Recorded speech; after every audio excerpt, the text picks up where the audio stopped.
Dumating sa Quezon City Prosecutor's Office si dating Senador Antonio Trillanes. Inireklamo niya ng libel at Puyat na si Trillanes. Stress na siguro to. Sabi niya, paano kaya ako eksena sa napakagulong? Hindi kasi, feeling ko talaga, nakikita niya nag-YouTube ito, mahilig ito sa Facebook tsaka social media. Siguro sabi niya, bakit wala ako sa eksena? Puro na lang awayan to ng mga Duterte at ng mga Marcos. Saan ako ilulugar dito? Pagka fame whore ka, hindi ka papayag na merong lumalagpas sa ano mo, pagiging fame whore mo Di ba? Parang sabi, hindi pwede ito. May iba naghahari na sa pagiging fame whore. Kailangan ko sumali. Di ba? Di nila na-gets yung chilling effect mo Ganun talaga minsan Alam mo, ito panoorin nyo ito. cyber libel ang kilalang kaalyado ni dating Pangulong Rodrigo Duterte na si dating presidential spokesperson Harry Roque at vlogger na si Oy! Banat. Layo naman ang itsura niya dito. Sino ka? Ulol ka? Hoy, ilabas siya yan.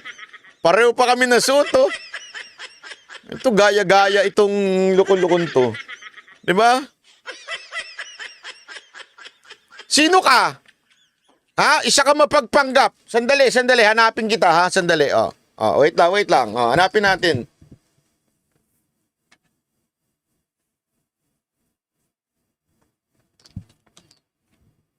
Hello. Ito na.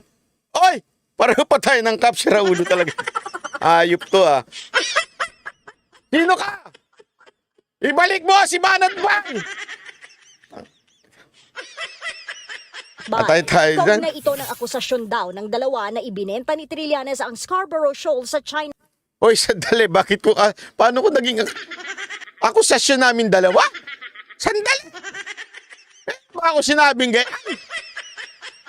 Ito namang frontliner. Yung reklamo ni Trillanes. Wala akong sinabing ganyan, Invento ka talaga, Trillanes.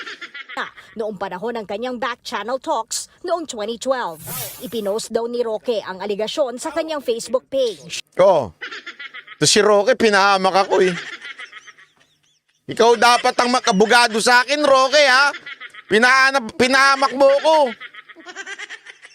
Nireaksyonan lang kita, pati ko dinamay. Napakagago rin, Hindi, isipin mo yun, Nag-react lang ako dun sa news. Nagaling mismo pa yan sa News 5. Nag-react lang ako, tapos dinamay ako. Ito talaga si Trillanes. Trillanes, kulang ka talaga sa pansin. Ipinost naman daw Hindi ako nagde-deny. Sino nagsabi nagde-deny ako? ni Banat Bayang video ni Roque. Ayan ang dinideny ko. Hindi ako yan, ako to Iba yan, tinalayo ng itsura namin, Double chin yan. Maitim yan, iba-iba kulay ng muka. Ang taba-taba niya dyan, Sino ba yan? Hindi ako yan. News 5, Hindi si Banat ba yan? Si Baboy ba yan? Ito talaga si Banat Bay. Fake news kayo, News 5. Munti ka na maburay nunal ko.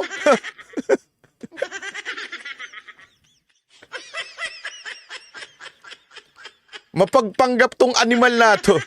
Tuloy natin. Oy. Saka ito nagbigay ng reaksyon na pumapabor kay Roque. Ang paratang nung karamihan ay dahil binenta ko raw yung Scarborough. Paulit-ulit ito sinasabi kahit na ilang paliwanag na ang ginawa ko. Kaya ngayon,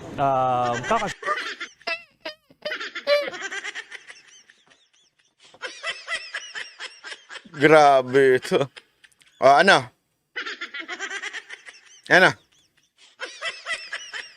Stress ka na yan.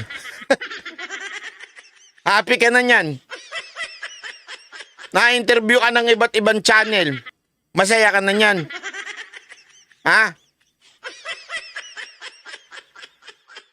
Wala ka pala. Mahinang nilalang ka pala. Mahinang nilalang ka. Mamaya sasabihin ko sa inyo kung bakit mahinang nilalang ito. Ha? Suwan ko na sila. Ganun ka na naman. Sino kasi Mike Abe? Ha?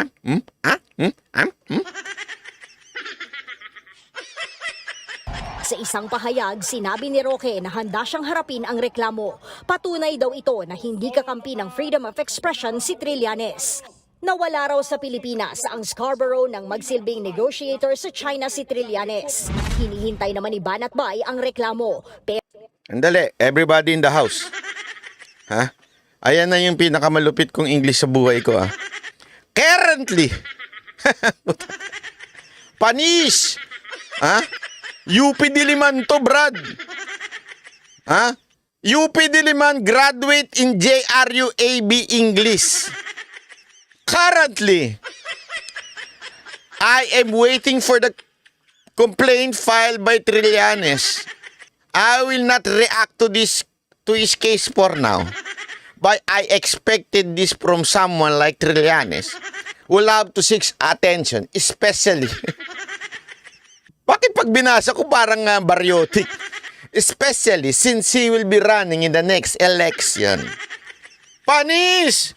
Brad! Hindi, alam mo, sa totoo lang, minessage ko yung GMA. Ayoko lang ipakita dito kasi, alam mo naman, may privacy yun, di ba? Minessage ko GMA kasi sa GMA, ibabalita, sabi, nag-aantay lang daw ng, hindi kinumpleto. Ang sabi doon, nag-aantay lang ng, ako daw ng case, di ba? Parang gano'n ang sinabi. Ibig sabihin, hindi niya sinabi yung, I will not react to his case for now, but I expected this from someone like Trillanes. Oo, yung totoo. Yan hindi niya sinama yung hindi kompleto. Siguro, feeling ko, pinagalitan ko talaga yung GMA. Sabi ko, GMA, ba't di nyo naman kinumpleto? Feeling nyo ba hindi galing sa akin yung English na yan? Parang minamaliit nyo ako eh. Sabi siguro nung GMA, minamaliit nyo ako eh. Sabi siguro, ikaw ba talaga to? Baka hindi ikaw to. Kasi pag nagsasalita ka, hindi ka naman ganito eh.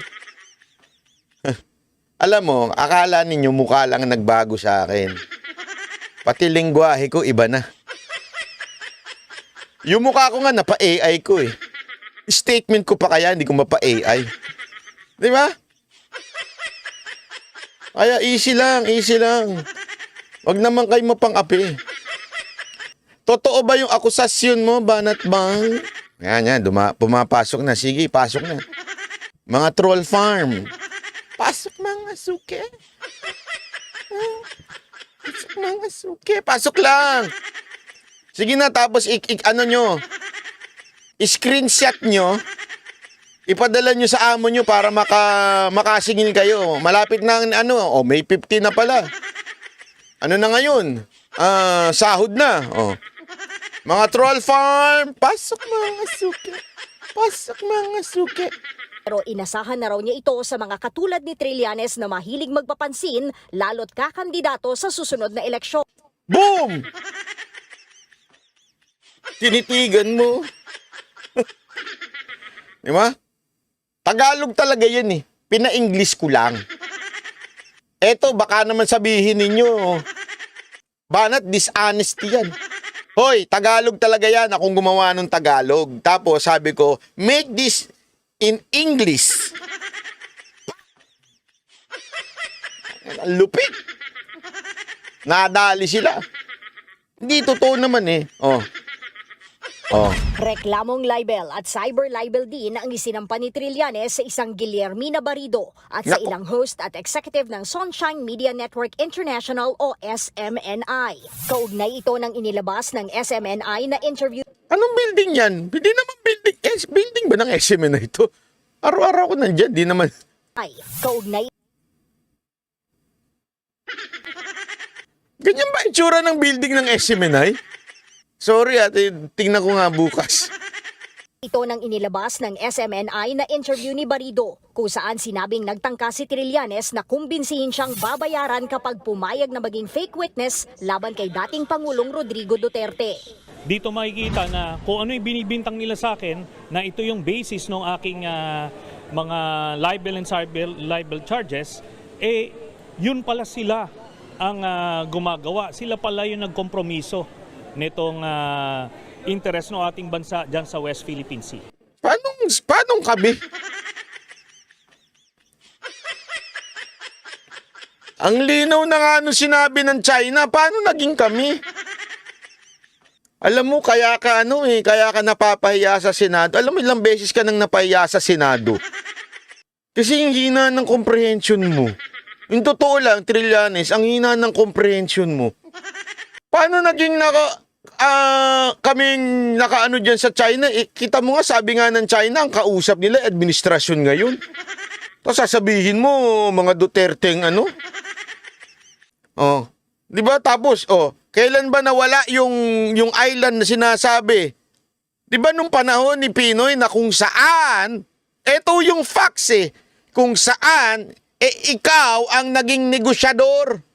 That's a fact. Hindi humarites yun. Ikaw mismo nagsabi nun na ikaw part ng negotiating team na inatasan ni Pinoy. Ang sinasabi ni Roque, nung panahon na yon, doon nawala yung island. That's a fact. Hindi pwedeng sabihin ni Roque na yan ay binenta mo dahil hindi naman sa'yo yan. May titulo kanyang island na yan. Kahit presidente, walang karapatang magbenta. Dahil hindi naman nila titulo yung Pilipinas. Hindi naman po owner yung presidente. Anong Kaya ka Kaya na lang... Di ba? Sige nga, ibenta ko yung laptop ni Jay Guevara. Pwede ba yun? Hindi ko pwedeng ibenta yung kanya na yun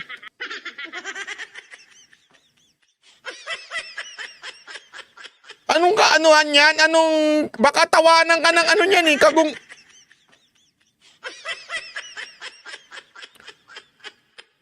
Alam mo, okay lang sana kung yung nito, merong reason Alam mo kung bakit naiinis dito? Dagdag pa siya sa dami ng trabaho ng korte, dagdag ka pa, panggulo ka lang.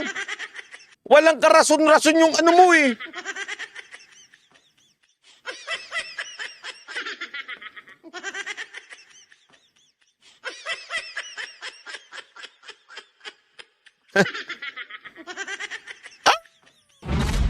Unang nagreklamo ng kidnapping si Barido laban kay Trillanes noong Duterte administration, pero ibinasura ito ng Department of Justice. Wala pang pahayag ang SMNI sa At saka yung SMNI, bakit ito ang tanong dito Kaya tuloy merong mga nagsasabi, ito kwento-kwento lang naman, na may kinalaman dito ang administrasyon ni Marcos. Although, ang talagang pinakapuntiryaho dito, ito gusto nyo ho ba ng chismis? Actually, hindi pala chismis to. Totoo to. Hindi pala chismis to. Gusto nyo ng secret. Yan. Secret, ha? Alam nyo ho ba na pati ang buong pamunuan ng SMNI idinemanda di umano nito ni Trillanes? Yun ang aking nasagap na balita. So, meron akong nakausap kaganina. Di ko na lang sasabihin ang pangalan niya. Ay, ang hinala talaga ay ito'y napag-utusan. Pero hindi ni Marcos. Sino ba yung unang nasaktan ng SMNI? Sino ba yung nagtangka na bumili sa SMNI? Na hindi ibinenta sa kanya. Dahu itong tao na itets. Itong itets na tao, mahilig ito sa media. Lahat ng media may stocks na siya. Gusto niya kontrolin ang lahat ng media ng Pilipinas. Eto rin tao na ito ang nagbayad dun sa gago na vlogger. At ito rin ang nagbabayad doon sa mga aklang vlogger. Yung mga vlogger na inutusan bumili ng suka at dahil sa bobo, kailangan scripted lagi ang mga pinagsasabi. Sino itits? Ha? Ito yung amo nung Sunshine. At di umano,